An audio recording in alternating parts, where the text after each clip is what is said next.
Early African art up to the 16th century, the knot culture, made by Wesley Freeman, Tiffany Schroeder, Magdalene Skies, Morgan Traylor, and Caitlin Trout.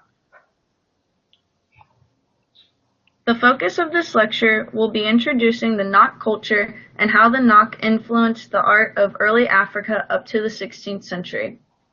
The knot culture was discovered in 1943 when clay shards and a terracotta head were found during a tin mining excavation on the southern and western sides of the Jos Plateau in Nigeria.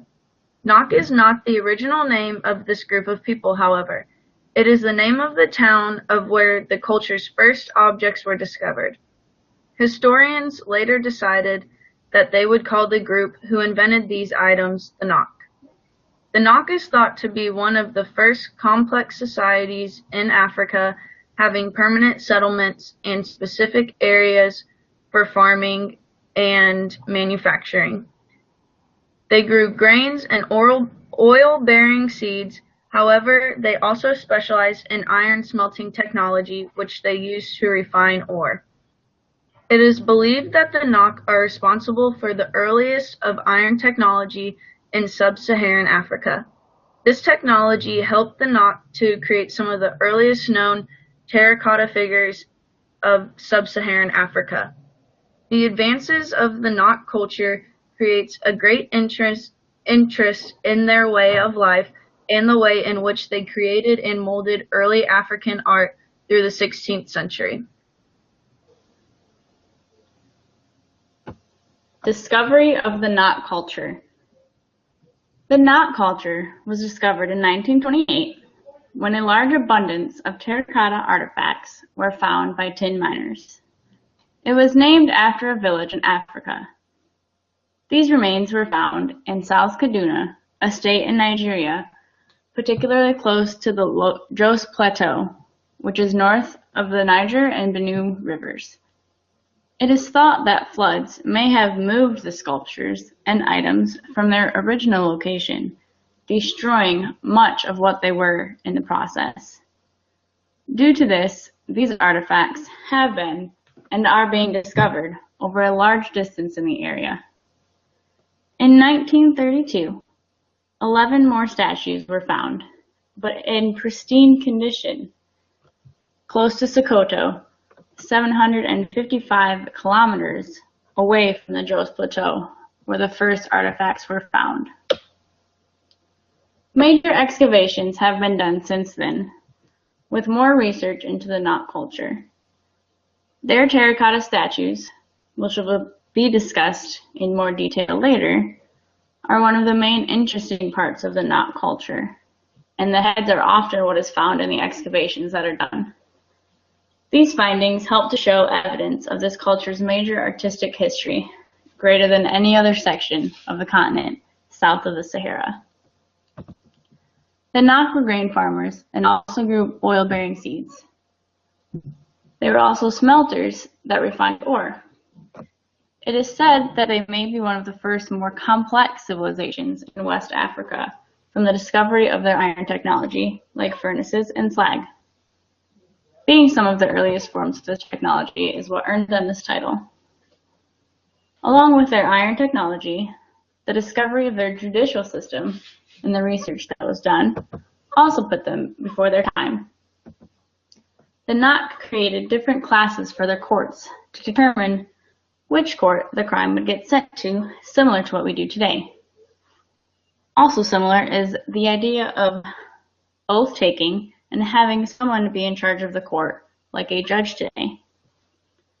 If a case couldn't be solved, then it would be taken up to a higher court to be seen. While similar to things we do today, their lives are very different. Terracotta sculptures. Next, we will begin discussing the terracotta sculptures that were very prevalent throughout the Nok culture. One of the most common mediums of art throughout the Nok culture was terracotta. Terracotta is a type of clay that keeps its shape after being fired and is porous in its final form. Today, kilns are mostly used, but during this time period, firing was done on an open flame. However, it is not the most durable of materials. The fact that the art has still managed to stand the test of time contributes to the technical skill used in its creation. Discovery. Many pieces of art salvaged from the Nok culture are scratched and or broken. Commonly, in Nok sculptures, the only remains found are heads of previously complete figures. Sculptures were first discovered by tin miners as they were digging in alluvial deposits on the Jo Plateau, which is just north of the Niger and Benue rivers. The location can be seen on this map of Nigeria pictured where the Jo Plateau is circled in red. The theory is that over time, previous floods have moved these sculptures, causing the deformations. The Nok head. In 1954, the Nok head was found in Nigeria and was thought to have been created somewhere between 500 BCE and 200 CE. A picture of it is shown on this slide next to the map. The piece is still the oldest figurative sculpture to have been found in sub-Saharan Africa. Although the Nok are known for larger sculptures as well as their miniatures, this head happens to be oversized, standing at around 14 inches tall, so just a little over 1 foot. Many of the heads found are larger in proportion when compared to the separated bodies. Although there is no definitive answer, this could be a symbolization of intelligence that was later demonstrated with African art. One of the most eye-catching features that has become distinct among Nok sculptures is the triangular-shaped eyes. Also unique to this culture are the holes that are seen in the eyes, the nose, the mouth, and in this particular case, the tops of the buns on its head. This was a technique that allowed air to flow through the art as the terracotta was being fired, causing it to be a little sturdier. Representation. There is no clear knowledge of who particularly the figures were supposed to represent, but because of the unique details attributed to each individual piece, it is thought that all of the sculptures were handcrafted and not created from a mold. Some theories include ordinary people celebrating a special occasion, or maybe even people of high stature. These are the most common considering the sculptures were thought to have displayed various types of jewelry, such as necklaces, bracelets, anklets, and armlets. If the latter is true, and they were representing people of a higher stature, then that is proof of social hierarchy being present much earlier on and in different geographical locations than previously thought. Another interesting note is that all of the Nok sculptures are not idealized in health and beauty. Some have been found showing disabilities, such as facial paralysis or elephantiasis, which means that one or more features on the body are enlarged. While the meaning of these are also still unknown, they could have been used to protect from illnesses.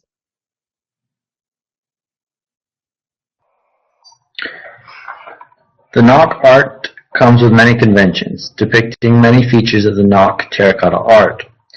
Those features range from the way the art is created and formed to the certain movements the art is performing. All of these facts about the art to date is based on what scientists and archaeologists have found so far. In those regards, everything ascertained today is not truly what it meant when the art was originally created. There are several ways Nok art is portrayed in terracotta sculptures. One way is how certain aspects in the sculpture are created. The perforations of the pupils are not slight indentations carved into the sculpture, but large holes that have been carved out in the process of creation. This is probably to allow gas to expel itself in the process of being in the fire. The eyes and eyebrows are detailed geometrically with sharp points and angles almost in the shape of an almond. The adornments such as jewelry and hairstyles are depicted in great detail, suggesting some important status. The holes created in the body parts were thought to have allowed for jewelry and beads to be displayed on the sculpture. Other details such as enlarged or irregular body parts could have indicated some form of ailment.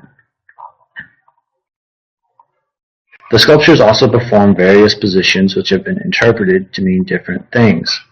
One form is when a sculpture is found kneeling with one arm raised. This is interpreted as a form of aggressiveness. There are several other forms these sculptures, but their true meaning and what they told the natives at the time will never truly be known. Only educated guesses can be made. Humans as well as animals were created in the Nok culture and all meant something specific to the people. As it stands now, the art is only what archaeologists interpret. Several guesses have been made from status symbols for certain individuals to depicting a certain ailment. They very well could have been used as records of certain people or places, kind of like a library.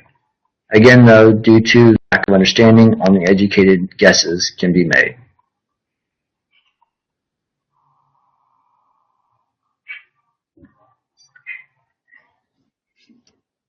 Archaeologists have found some of the earliest evidence of ironworking in sub-Saharan Africa from the Nok communities around present-day Nigeria.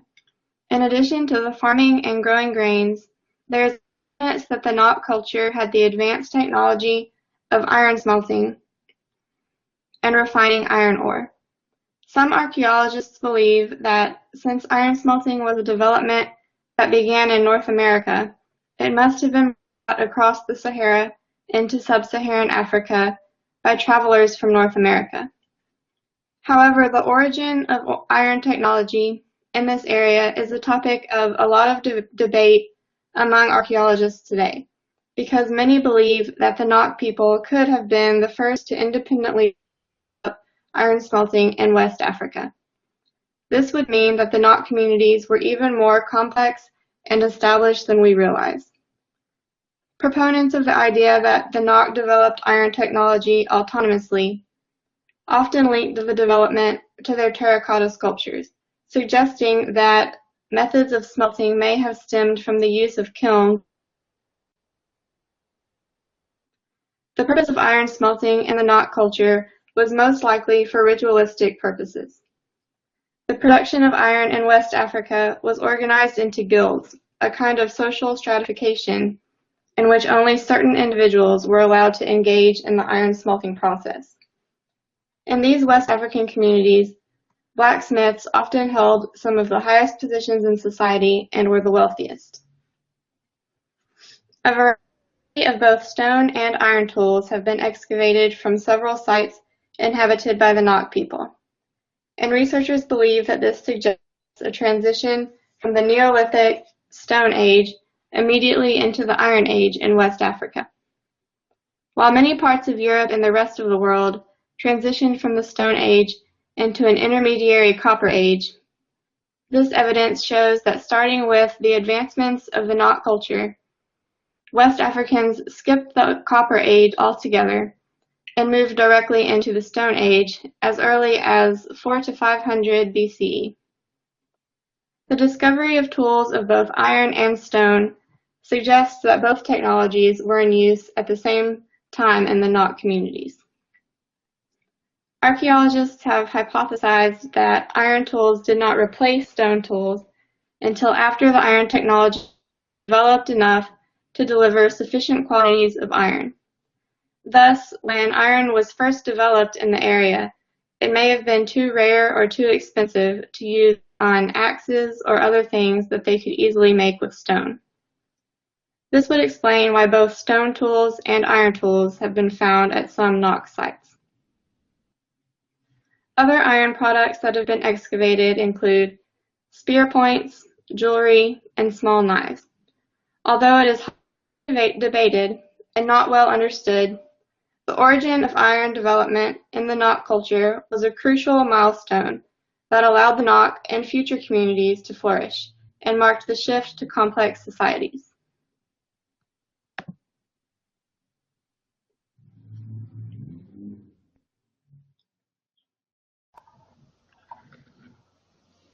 As we have learned throughout this lecture, the people of the Nok culture were the first pioneers of many different societal aspects. From their civilized way of life, making them the first complex society, to their innovative iron smelting technology to create tools and weapons, and even to their terracotta sculptures.